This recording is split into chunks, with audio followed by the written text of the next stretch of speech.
problem kita kekinian itu setiap masyarakat punya iskal atau punya grundel itu ditanyakan kiai. Padahal seharusnya tidak sesuatu yang harus apa ditanyakan. Misalnya kayak gawane di bojo akeh ya mesti sumpek ngurmat wong wedok sitok sumpek kemene telu. Terus gawane wong duwe utang akeh ya sumpek. Hal-hal seperti itu kan lazim. Sebenarnya nggak perlu ditanyakan, wis biasa wae standar. Tapi kita ini sering menuntut orang lain menjadi solusi ya bagi orang itu. Makanya saya kalau ngajar di Jogja itu sering cerita begitu. Problem orang kota itu adalah kalau punya beban itu dibebankan ke negara atau ke kiai atau ke ustadz. Padahal beban ini sebagai hukuman karena kesalahannya apa? Sendiri. Saya masih ingat betul ketika kasus Aid. Mbah Mun itu orang yang sangat syafiq li ummati, sangat syafiq lah, sangat syafaqah pada umatnya. Ketika ada seorang dokter peneliti obat Aid, itu sangat tertantang, dia sangat obsesi bisa menyembuhkan Aid. Aid yang karena free sex ya, bukan karena ketularan. Saya ulang lagi, yang karena seks bebas, bukan karena ketularan. Itu tidak biasanya yai duka. Baru pertama itu saya melihat yai itu agak duka. Terus beliau tidak jawab, tapi setelah dokter itu pulang ngendikan begini, pangeran itu kadang ngersakno kabeh iku ana sangsine, cara bahasa modern ana sangsine. Ya tujuane pangeran iku wong ben tobat ben balik nang Allah. Jadi ana wong uripe ngawur diutang, ya sangsine wong urip ngawur diutang ben uripe apik. Intinya Mbah Mun tuh mau ngendikan kesalahan itu pantese ya ana sangsine ben wong tobat. Lah saiki kiai iku nek ditakoki ngono berusaha cari solusi sanksi iku, padahal Allah kepengin memberi sanksi. Enggak sampean misalnya zaman mondok ra sregep terus bareng saiki dadi kiai bingung terus kula kan dadi solusi Gus kayak donga laduni. Wong pangeran ngekeki sanksi kuwe zaman mondok ra sregep. Ben ora rasane isin maca kliru di depan umum. Malah yo ijazah napa? Laduni.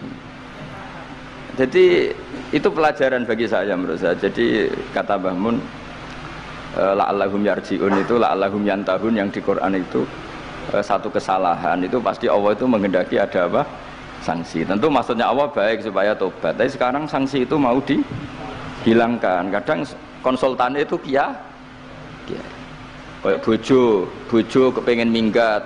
Sing lanang tak takoki kena apa? Mun lami Gus boten kula nafakoi.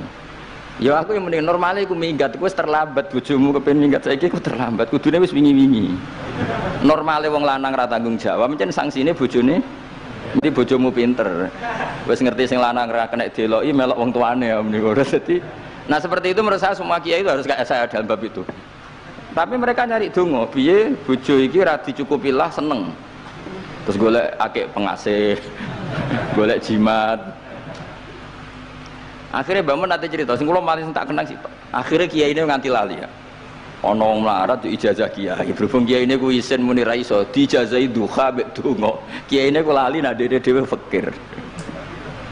Akhirnya yang minta ijazah itu ditimbali Mbah Mun. Rene tak ijazahi. Kowe yo ijazah duha mek sapa kiai iki. Lha kiai ku dhewe fakir kok jalu ijazah. Yo ijazah ya mek aku sing wis sukses dadi kiai sugih.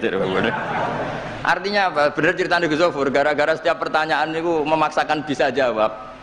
Jadi kayak ning pondok lho, wis karuan dene dhewe Joko Tuwa. Lho kok ngekek ijazah mahabbah. Dene pondok ganti Joko Tuwa. Itu di pondok mana-mana Gus itu ada ijazah laduni. Padahal sing ijazah iku ya tau ra munggah.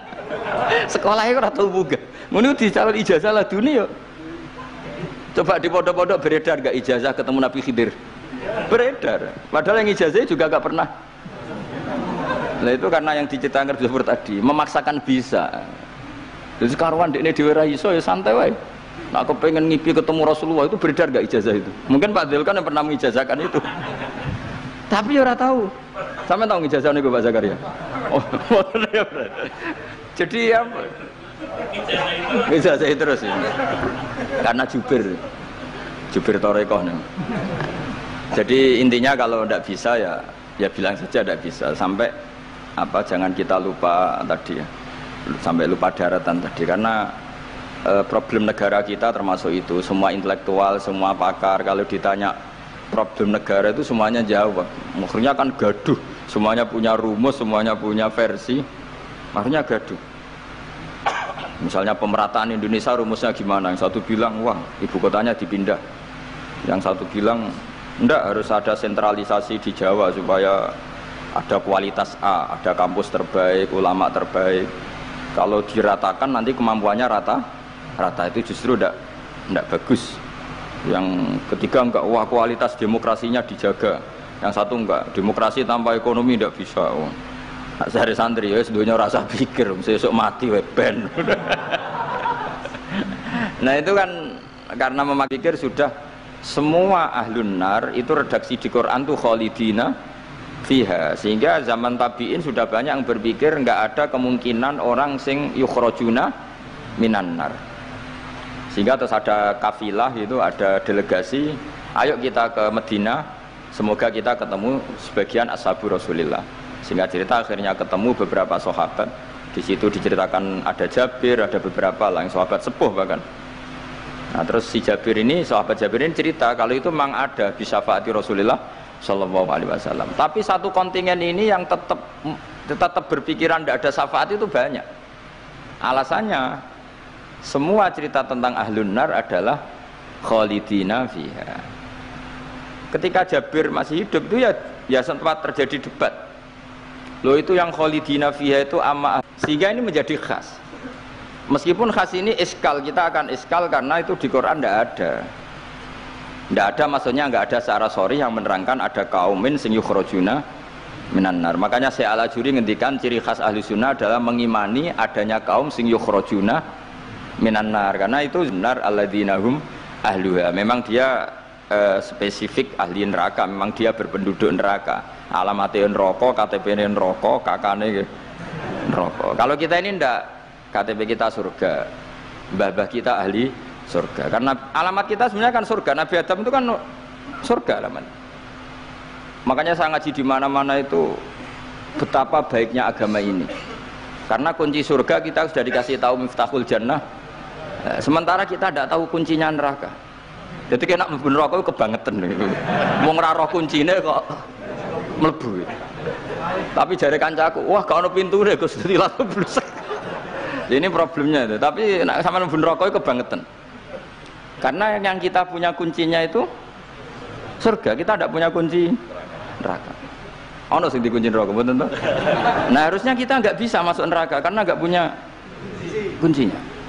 Jadi kalau nak maca hadis miftahul jannah la ilaha illallah itu syukur kalau cek apike Kanjeng Nabi, wong kunci kok didudono.